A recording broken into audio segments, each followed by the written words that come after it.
Hello, survivors. How are you doing? If this is your first time at my page, I welcome you with open arms. And I hope you're having a blessed and wonderful, prosperous day. Now, listen up. For you have to be careful who's in your circle. You know, you could be, a person with a giving heart, or a person who doesn't want to see nobody suffer and everything, but you have to be careful with that. Too many times I've seen people who are on disability, and the people in their lives, they want to regulate their money when they ain't got no job, no pot to pee in, no window to throw it out. They're just taking advantage of these people. People they like vulnerable people. It's like they search for them. You know what, this year, we're coming in a time where it's wintertime, and the opportunists are out here. They are out here. You got people who's looking for people for money to buy, for something that'll suit them. You got people coming with STDs because they itching and they looking for somebody to dump their itching on. You got people who's just using their children for other people's resources. You have it all. You have people who's just pretending to, that they're broke down and disgusted, knowing that they have other intentions. You got people who want to fake love people, and it ain't real. Oh my God, and don't get me started. Oh my God. On people who want to sleep with other people's men or women or whatever it is. Oh my God. Don't you know that's how STDs get started?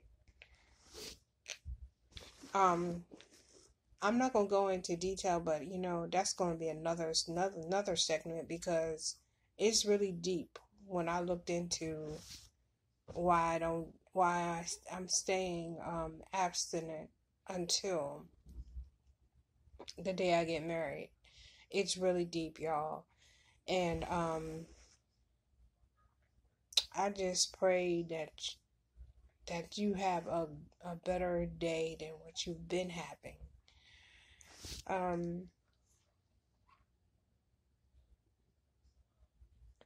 Another thing, continuing with the narcissistic ways.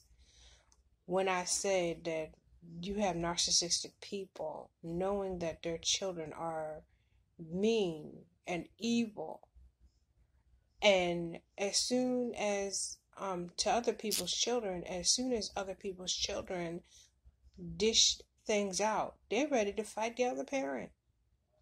Like, I have a good example. The ex-narc's mother-in-law was pissed off with me when, after he done cheated on me, made a whole bunch of babies on me, that I had to get mine. We wasn't even together at the time, and I was tired of being mistreated, cheated on, and having the cousin throw that into my face. So yeah, I did. Before I divorced them, and I was tired. I was freaking tired. Okay? Then another time, and then this is another thing. They want to kill you. They seriously want to kill you. I'll never forget when I was pregnant with my son, that she had me fill out an application for a $10,000 life insurance policy. Now, my baby was breech, and he was not trying to turn for the world and whatever. And he would be cheating on me, leaving me home all by myself while I'm pregnant. But then he used to work at Popeyes. So when he got off of Popeyes, he used to get all this chicken and go take it to his cousin's house. Everything he did was for his cousin. And here I am starving, pregnant with your child. Then I was in and out of the hospital, and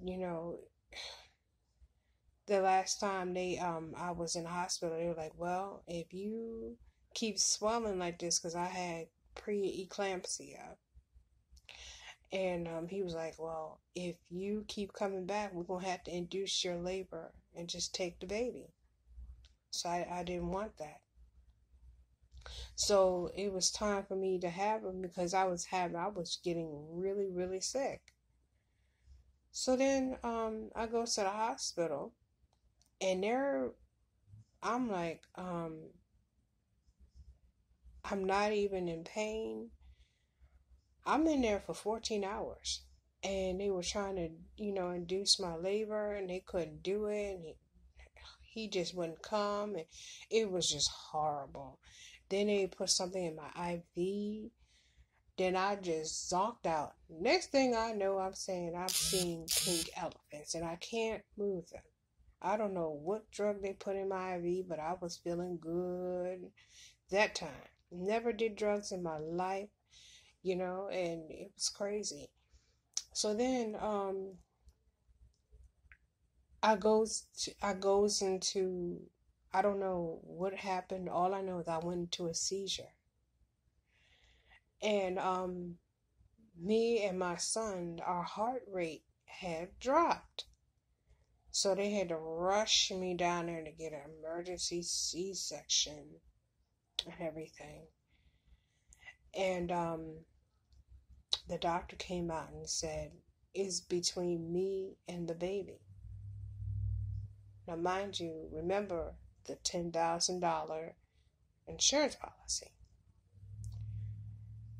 The ex-narc's mother said, save the baby.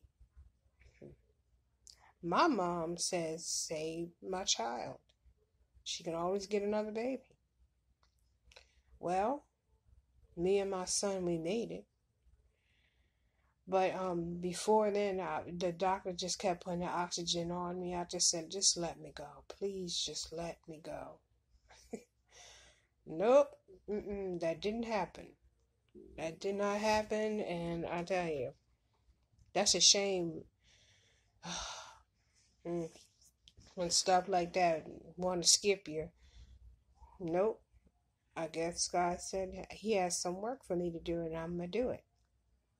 I choose to do the work for the Lord. And yet again, when I was getting money, she tried to regulate.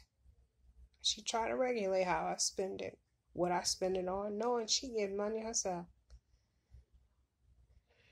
It was just crazy. I was married to her son. She was like, well, she was bragging to her friends, I don't let them sleep in the room, and they're married. And she was shacking up herself.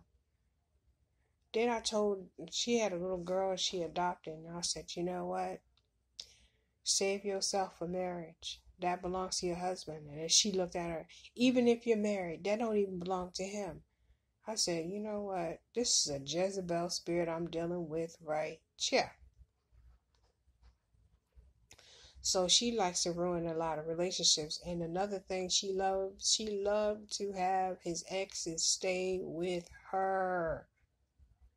She loved to have his exes, all his exes, stay with her.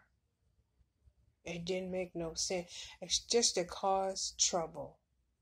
Just to cause trouble. I've heard so many stories how he would have a girlfriend, and she would invite all the exes, and they'd be clowning the poor girl in front of her. She'd be crying, and she'd be in the house laughing and giggling because they about ready to fight. She's the ringleader of it all, the ringleader of the circus.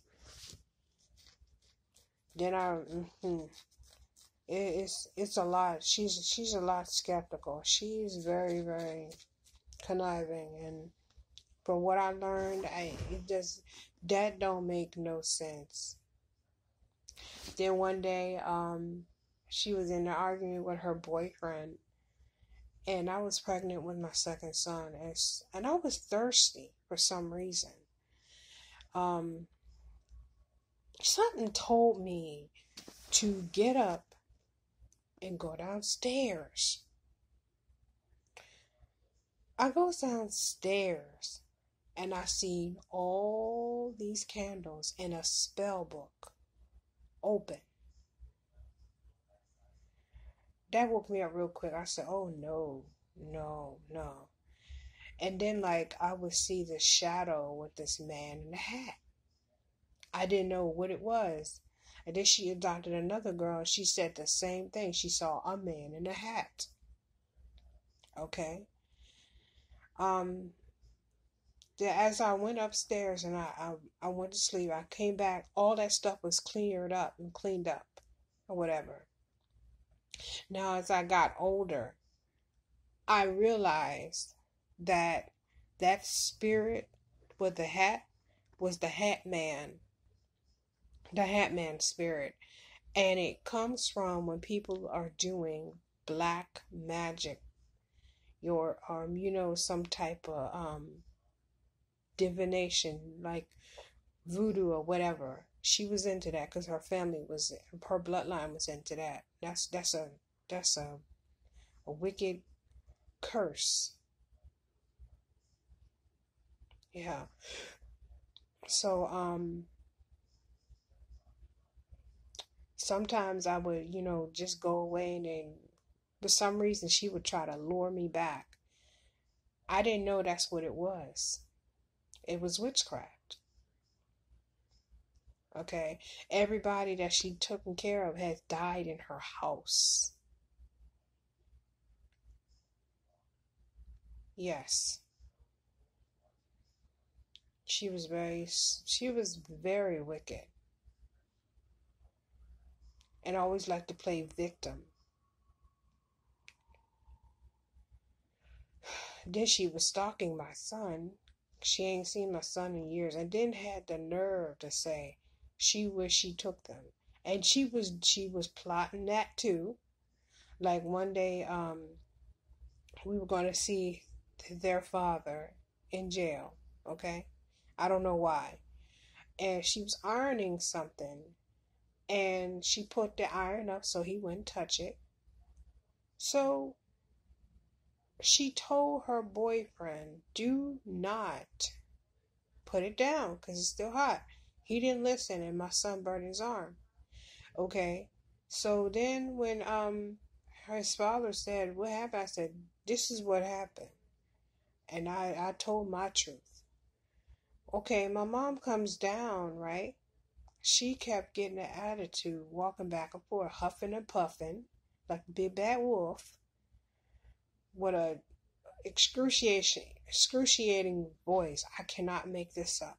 Her voice was like high pitched. Oh my God.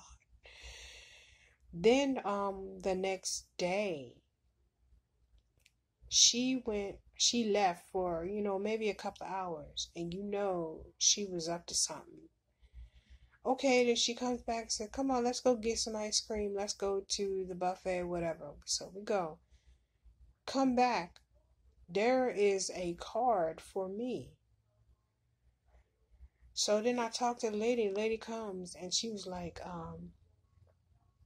so I hear that you burnt your son, and he had a dirty t-shirt and everything.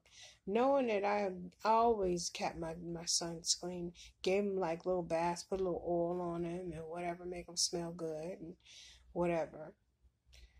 So she happens to give him a popsicle, and he had wasted some juice on his clothes. You know how kids are, after I cleaned him up.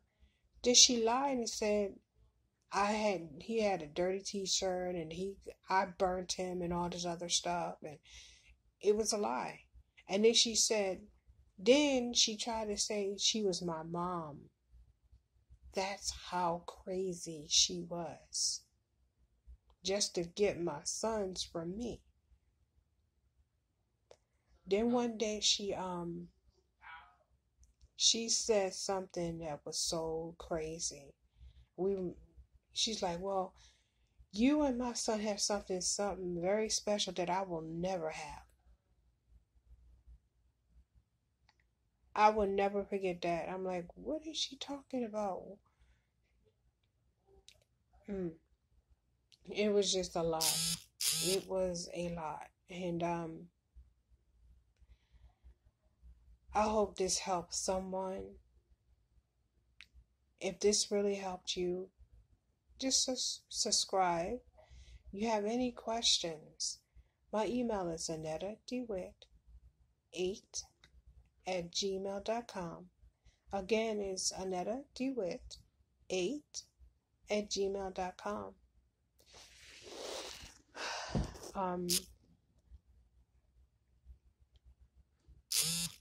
Thank you. If leave a comment down below and have a great day.